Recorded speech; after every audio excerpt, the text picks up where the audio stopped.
Magsisimula na ang lingguhang Lights and Sound Show sa Jones Bridge sa Maynila.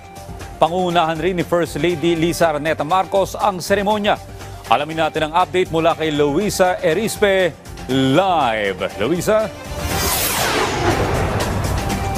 Audrey, naghahanap pa kayo ng nais pasyalan ngayong weekend dahil bukas nga ay Sabado na. Aba, hindi nyo na kailangan lumayo dahil dito lang sa Maynila ay pwedeng puntahan itong Pasig River Esplanade. At bukas ay may pwedeng abangan ang ating mga kababayan dahil bubuksan ang kakaiba at makulay na ilaw sa Jones Bridge. Mga poste ng ilaw na inspired ng 19th century, malasinik vibes na ilog at neoclassical na arkitektura. Ilan lang yan sa mga picture-perfect na tanawin sa Pasig River Esplanade.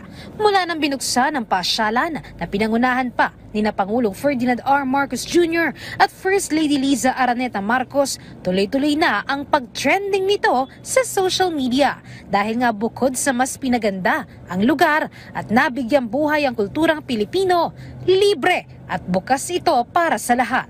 Pinakaswak na magpunta dito sa hapon kung saan the best ang sunset view. Mapabata pa nga o matanda, enjoy sa lugar. Nag-viral din po yung ibang nila, like yung mga bagong lights po na kinabet. Then balak po sana namin gabi pa po pumunta dito kasi madami nga pong magagandang tanawin. Lalo na po pag after class po. Dito diretso if para maka-unwind naman po sa mga problema sa schools. Na nakikita ko lang sa sa Facebook, tapos ayan, hindi ko yun expect na makapunta.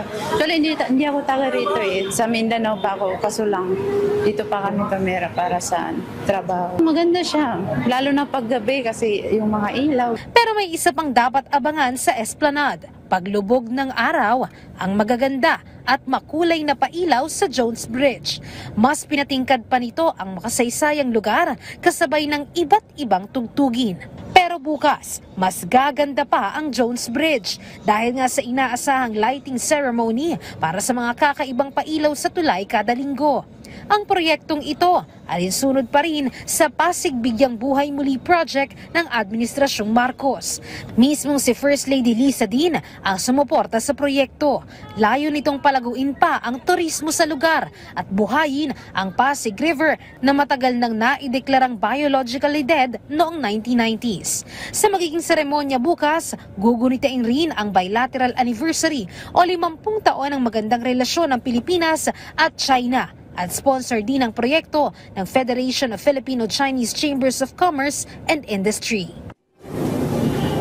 Audrey, sa ngayon, yung ilang mga kainan dito sa Pasig River Esplanade ay sarado pa dahil sa ginagawang paghahanda para sa gagawing lighting ceremony bukas. Pero inaasahan na bukas ay magiging full operational na ito para nga dito sa lighting ceremony. Yung mga nakikita nyo naman na mga ilaw sa aking likuran, nako Audrey, hindi pa yan yung dapat abangan ng ating mga kababayan dahil ang bubuksan bukas ay yung mga pailaw sa Jones Bridge. At para naman dun sa mga nais pumunta dito bukas, may ilang mga kalsada lang sa Maynila na magsasara dahil nga sa lighting ceremony mula yan alas 5 ng umaga hanggang alas 11 ng gabi. Kabilang na dyan yung Jones Bridge ay lang bahagi ng Magallanes Drive at Riverside Drive. Para sa mga sasakyan na magmumula sa Reyna Regente Street ay sa Juan Luna Street at Plaza Lorenzo Ruiz Street muna dadaan.